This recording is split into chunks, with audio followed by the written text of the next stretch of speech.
दूसरे लोगों से कम्युनिकेट करते हुए जिस तरह हमारा हाव भाव रहता है, लोग हमें उस पर ही जज करते हैं और हमारे हाव भाव को हमारी पर्सनैलिटी कहा जाता है। दूसरे शब्दों में हर इंसान की क्वालिटीज और कैरेक्टरिस्टिक्स यानी कि उसके नेचर को जज की जाने वाली चीज को उसकी पर्सनैलिटी कहा जाता है। आपने ये नोटिस किया होगा कि जब भी हम किसी नए व्यक्ति से मिलते हैं तो हम खुद भी उस व्यक्ति को उसके हाव भाव और बिहेवियर से जज करते हैं ताकि हमें पता चल सके कि उस व्यक्ति की पर्सनैलिटी कैसी है। हमारे पड़ोस में कोई नई लड़की आई हो या ऑफिस में कोई नया व्यक्ति आया हो या स्कूल में नए छात्र या छात्राएं आए हो, हम उन्हें उनकी पर्सनालिटी देखकर जज करते हैं और ये समझने की कोशिश करते हैं कि क्या इनसे दोस्ती की जा सकती है या नहीं। तो अब सवाल ये आता है कि क्योंकि सबकी पर्सनालिटीज अलग अलग होती हैं, तो उनके नाम क्या हैं? यानी कि मेरी और आपकी पर्सनालिटी कैसी है और उसे क्या नाम दिया जा सकता है। आप इंटरनेट पर अगर पर्सनालिटी टाइप सर्च करेंगे तो आपको बहुत सारी अलग अलग तरह की जानकारी मिलेगी, जिनमें हर पर्सनालिटी को अलग अलग नाम दिए गए हैं। लेकिन इस वीडियो में मैं आपको एक जनरलाइज्ड और सिंप्लीफाइड व्यू दूंगा कि ये कितने टाइप की और कौन कौन सी पर्सनालिटीज होती हैं। इन्हें 4 ग्रुप्स में डाला गया है।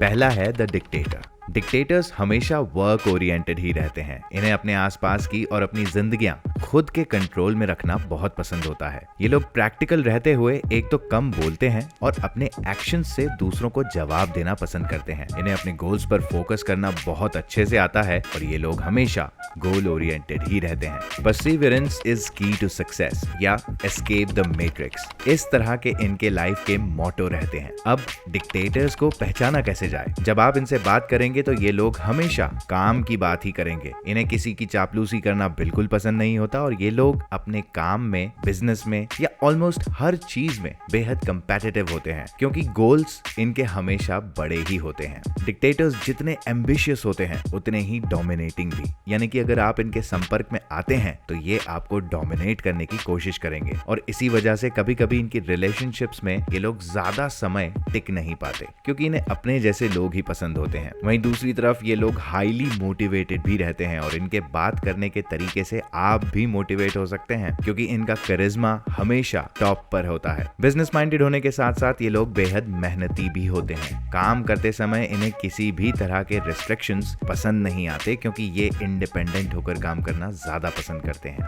दूसरा ग्रुप है सोशलाइट्स।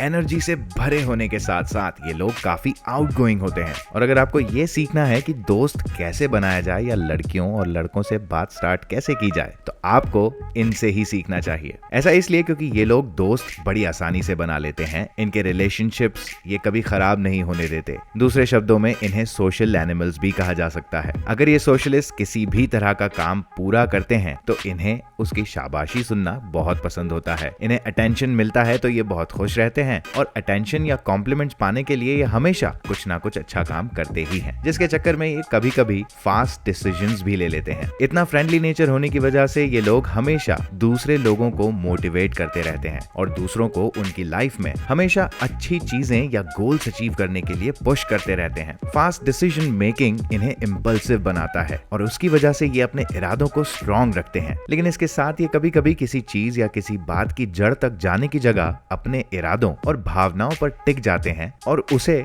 पत्थर की लकीर समझने लगते हैं। क्योंकि सोशलिस्ट्स बहुत आउटगोइंग नेचर के होते हैं और हंसमुख होते हैं तो इन्हें हर समय कुछ ना कुछ अपनी लाइफ में नया चाहिए होता है और इस वजह से ये चीजों से बहुत जल्दी बोर भी हो जाते हैं और इनका ये नेचर इन्हें करिश्मेटिक बनाता है, जिसकी वजह से लोग इन्हें बड़ी आसानी से पसंद कर लेते हैं। तीसरा ग्रुप है the deep thinkers. Logical thinking रखने वाले ये लोग डिटेल ओरिएंटेड रहते हैं और इन्हें हर तरह की टास्क्स में इन्वॉल्व होना बेहद पसंद होता है। क्योंकि ये लोग लॉजिकल थिंकिंग रखते हैं इसलिए ये इमोशंस और इमोशनल लोगों से दूर ही रहना पसंद करते हैं क्योंकि इनकी माने तो इमोशनल रहना या होना मतलब लाइफ को कॉम्प्लिकेट करना और डिफिकल्टीज को और बढ़ाना। ये थिंकर्स अपने हर डिसीजन को लॉफुल और सटीक तरीकों से ही लेते हैं। उदाहरण के लिए अगर इन्हें बैंक से लोन लेना है तो ये हर उस एस्पेक्ट को देखकर चलते हैं जो इन्हें फाइनेंशियली मजबूत बनाए और इन्हें या किसी और को किसी तरह का नुकसान ना हो। चीजों का ऑर्गेनाइजेशन इन्हें काफी पसंद रहता है, यानी कि ये अपने वर्क प्लेस या अपने घर पर हर एक चीज को बिल्कुल ऑर्गेनाइज्ड रखना पसंद करते हैं ताकि इन्हें सही समय पर सही चीज मिल जाए। जब ये दूसरे लोगों से कॉन्वर्स करते हैं तो ये उन्हें अच्छी तरह से एनालाइज करते हुए अपना जजमेंट लेते हैं और कभी कभी इनकी लॉजिकल थिंकिंग की वजह से इनकी लाइफ में इन्हें आगे बढ़ते रहने के लिए टेंशन सताती रहती है क्योंकि ये ये लोग लॉजिकल थिंकर्स होते हैं तो इन्हें क्रिटिक्स की जॉब आसानी से मिल जाती है और इन्हें इन्वेस्टिगेटर्स या क्रिटिकल थिंकिंग वाली जॉब्स भी मिलती हैं और ये लोग उन जॉब्स में हमेशा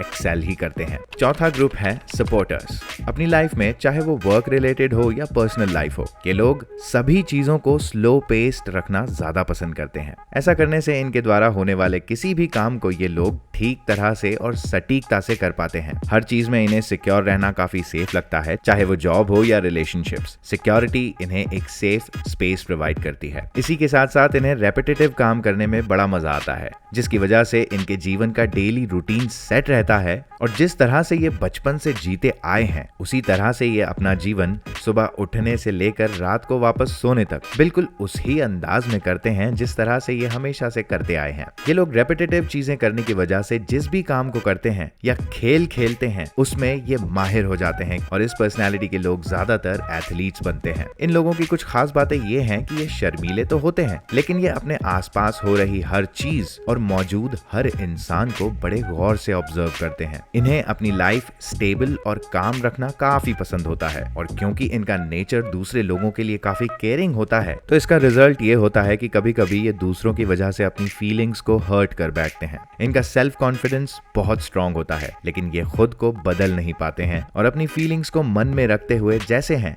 वैसा ही रहना पसंद करते हैं। ये सभी क्वालिटीज इन्हें भोला बनाती है और इसी वजह से दूसरे लोग इनका फायदा उठाते चले जाते हैं और बदले में ये लोग बस हर्ट होकर ही रह जाते हैं। तो आप इनमें से कौन से ग्रुप में आते हैं हमें कमेंट करके जरूर बताइए। अगर आपको ये वीडियो पसंद आया हो तो इसे लाइक और शेयर जरूर करें और अंत में हमारे चैनल को सब्सक्राइब करके बेल आइकन दबाकर ऑल नोटिफिकेशंस को क्लिक करना बिल्कुल ना भूलें। Good bye.